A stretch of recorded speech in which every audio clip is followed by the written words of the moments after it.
Сәлем баршаңызға оқырмандарым. Бүгін сіздерге қырыққабаттың пайдасы жайлы ақпарат беріп өтемін. Егер сіз қырыққабаттың қаншалықты пайдалы екенін әлі білмесеңіз, онда таң қалатыныңыз сөзсіз. Бала кезінен таныс бұл көкөніс құрамында барлық дерлік дәрумендер, тіпті асқазан жарасына ем болатын ерекше дәрумені, фитонцидтер, ферменттер және минералдар да бар. Қырыққабат ежелгі Египетте өсіріле бастады деп саналады.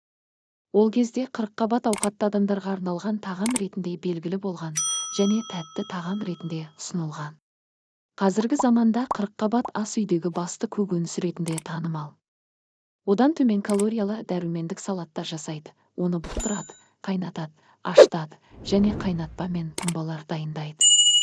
Қырыққабаттың әр түрінің өзіне тән пайдалы қасиеттері болады. Брокколи қатерлі ісіктің алдын алуға көмектесетін құнды өсімдік. Бұл қырыққабат өзінің қабынуға қарсы және антиоксидантты қасиеттерімен танымал. Құрамында атеросклерозбен күресуде маңызды және жүрек-тамыр жүйесі ауруларына көмектесетін омега-3 май қышқылдары бар.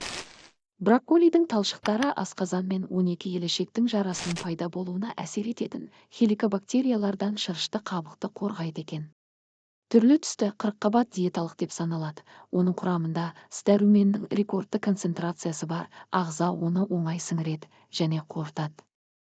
Брюссель қырыққабатын жүрек-қан тамырлары аурулары бар науқастардың рационында жиі кездіруге болады. Жасыл жапырақты қырыққабат минералды тұздарға, калийге, кальций мен темірге бай.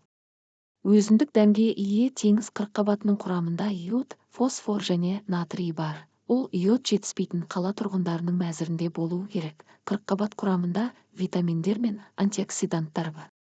100 грамм қырыққабатта және К витаминдерінің күнделікті нормасы.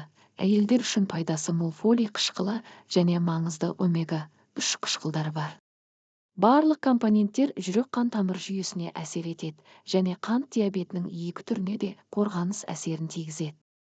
Қырыққабаттың ағзаға берер пайдасы мол. Себебі ол көптеген дәрумендер мен микроэлементтерге бай.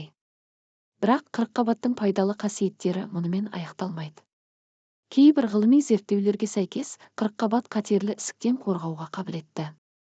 Қырыққабат жапырағының құрамында бауырдағы улы қосылыстарды бейтараптандыратын глюкозинолаттар бар. Олар қатерлі жасушалардан қорғайды.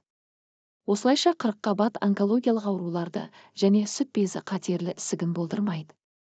Сүт безі қатерлі ісігімен қоса, қырыққабат өкпенің, қуықтың, ішек пен басқа да дене мүшелеріндегі қатерлі ісіктің дамуына жол бермейді. Оның ісікке қарсы жан-жақты әсер етеді. Сонымен қатар, қырыққабат тұтастай асқазан ішек жолына пайдалы.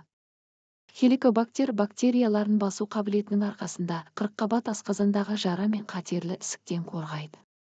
Сонымен қатар, ішекте өт қышқылдарын байланыстырып шығарып тастайды. Оны қалай жесе де пайдалы. Ашыған қырыққабат, капуста, тәбетті, асқазанның сөл бөлуін күшейтеді, ас қорытуды жақсартады. Ашыған қырыққабатты ас қорыту жүйесінің бұзылуына, қыжылдау, құсу, кекіру, жүрек айну, ықылық алдын алу үшін пайдаланылады. Ашыған қырыққабат семіруге, шыжыңдыққа да қарсы ем. Қырыққабат сөлі бұзылмаған, асқазанның әлсіреуін, қарын, ұлтабар жарасын, өт қабының, бауырдың әртүрлі аурулы жарасының қабынуын. Сары ауру мен көк бауыр ауруларына да қырыққабат сөлін ішу қажет. Қырыққабат шырыны асқазан сөліндегі қышқылдың көбейген кезінде қолданылады. Сапа болғанда, ауыз қолдырап қабынып ауырғанда қырыққабат сөлін сумен араластырып, ауызды, тамақты шаяды. Бас ауырғанда, буын сырқырағанда ауырған жерге қырыққабаттың жас жапырағын жапсырса, ауруды басады. Қырыққабаттың құрамында асқазан жарасына ем болатын заттар бар. Шырыны бауыр ауруына ем.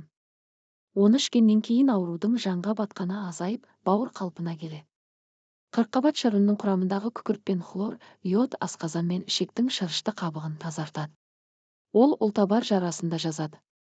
Бұл үшін қырыққабат шырынын 100 граммнан күніне 100 грамм қырыққабат шырынына 200 грамм қосып ішсеңіз, әсері одан да жақсы. Міне күнделікті пайдаланатын капустаның адам ағзасы үшін пайдасы.